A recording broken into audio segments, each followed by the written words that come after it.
आणि आता घेऊयात सीसीटीव्ही चित्रित झालेल्या चित्तथरारक बातम्यांचा वेगवान आढावा।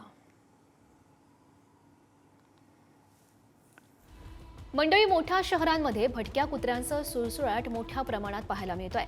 भटक्या कुत्र्यांकडून शहरातील लहान मुलं आणि वृद्ध व्यक्तींवरील हल्ल्याचे प्रमाण अधिकच वाढलंय।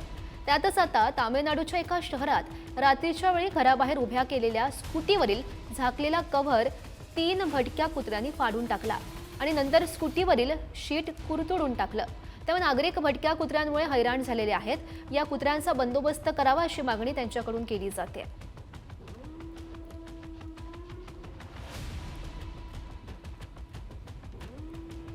काळजाचा तुकडा असलेल्या बाळासाठी जन्मदात्री आई जर जीवावर उदार होऊ शकते तर त्याच्या सुखासाठी ती काहीही करू शकते। केरळच्या कासारगोडमध्ये एका आईनं हॉस्पिटलमधला कॉम्प्युटरच उचलून आपटलाय। बाळाला बरं नव्हतं, त्यामुळे उपचारासाठी बाळाला घेऊन ती हॉस्पिटलमध्ये गेली होती। बराच वेळ तिनं टोकन मिळेल याची वाट पाहिली, मात्र टोकन काही मिळालं नाही। दुसरीकडे बाळाला जो होणारा त्रास तिला पाहावत नसावा आणि त्यामुळे तिचा संयम तुटला आणि तिनं रागाच्या भरात एका हातानं बाळाला सावरत दुसऱ्या हातानं काउंटरवरचा कॉम्प्युटर उचलला आणि थेट आपटला। तिथं जे होते त्यांना काही काळाच्या आत ती तडक त्या ठिकाणाहून निघून सुद्धा गेली।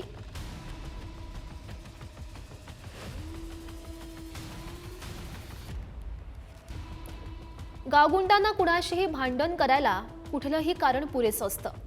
अगदी क्षुल्लक कारणावरून ते कुणालाही बेदम मारहाण करू शकतात। तर उत्तर प्रदेशमधल्या बांदामध्ये गुंडांची अशीच मुजोरी बघायला मिळाली आहे। एक तरुण बाईकवरून दुकानाजवळ पोहोचला। त्यानं दुकानाजवळ उभ्या असलेल्या दोघांना बाजूला उभं राहण्यास सांगितलं, कारण त्या ठिकाणी बाईक पार्क करायची होती।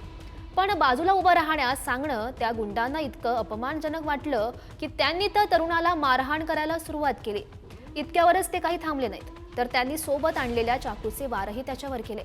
आता पोलीस या घटनेचा अधिकचा तपास करतायत।